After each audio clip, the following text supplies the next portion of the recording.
Hello, it's Fran Smitherman from Creative Life Scrapbooking here to inspire you to do something different with your journaling on your pages. Typically, when we journal on a traditional scrapbook page, we either create a journal box out of a square, or we write in the white space that we're not using for photos. But I'm wanting you to try something a little bit different and make a thin frame out of a custom cutting system pattern, or maybe even make a wave using your decorative trimmer. And I'm going to show you what I'm talking about here.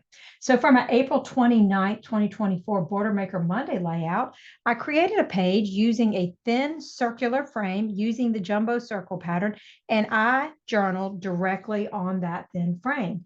And the thing that I love the most about this was, number one, it differentiates my page from the rest of my book. But number two, it lets you do a good bit of journaling without really eating into the space of the rest of your layout. So you're free to enhance with stickers and borders and maybe even more photos. And meanwhile, your story is told. So I hope that this is something that you will try. Our layout is available on our website.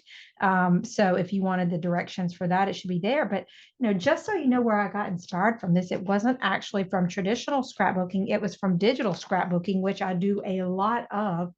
And when we use, our digital scrapbooking software, we are able to do all kinds of really cool things, like a wavy text path that we can write on, or you can actually do something called text wrapping, where you have a shape, in this case, just a simple circle, but it could be a bunny rabbit or a butterfly or whatever. And you can instruct the software to journal all the way around the shape. And it can be either a tight fit or a wider fit. But I thought, if we can do this in digital scrapbooking, why can't we do it in traditional scrapbooking? So that is why I came up with this idea for the thin frame. And you do not have to have a jumbo pattern to do it.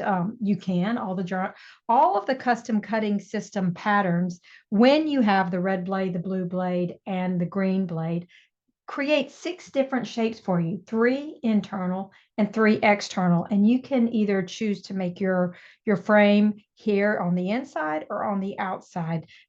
With this jumbo circle, as you can see, I actually made a large enough circular journal box, or circle in this case, using the inside, but I'm going to show you how you can do it on the outside using a rectangle. So what you would want to do here, it depends on what your photo that you're working with, but you can actually use it for any shape, and you can use this, whatever's left over, as a different, something different on your layout, or you can use it as a mat. But I'm going to show you what I did here. So let's go ahead and try that. One thing to keep in mind is that for it to be perfectly concentric, you need to make sure that the shape stays still while you're cutting, and that can be a little bit tricky. I think it's a little bit easier to cut inside than out when you're doing this, but we will see. When I did my circular one, I used the inside, the blue blade first, then I went with the red blade. We're going to try that on the outside to see if that's a good same order. But I will say, I think it's easier on the inside than the outside, but we're going to give it a shot. So I'm going to put my teeth into the grooves like so. Make sure they're both in. All right.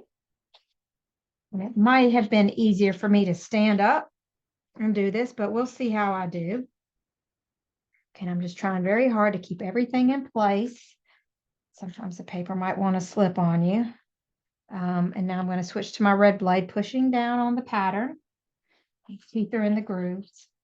And so I might think, trying it both ways, I might think that it's easier to go with the blue blade on the outside first, then the red blade, just as it is on the inside. So let's take this apart. There we go.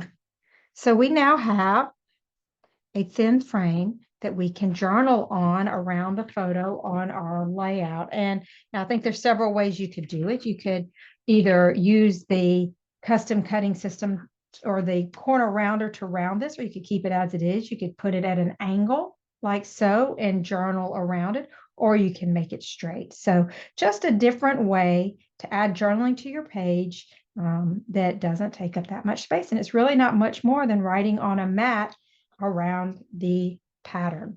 So the other thing that I was thinking could be kind of fun is that if you use a decorative trimmer, and created your own title with a wave or a swell, and very simple. We don't really use this tool as much as the 12-inch trimmer, but I still think it's a wonderful tool. And it's another great way to add a fun banner that's more than just decorative. It's actually your journaling for your layout. So I hope that those tips help and that you will be inspired to try something a little bit different with your journaling boxes than maybe you've typically been doing before. And as always, we would love to see your pages. Don't forget to just subscribe to our YouTube channel. And thanks for supporting Creative Life Scrapbooking.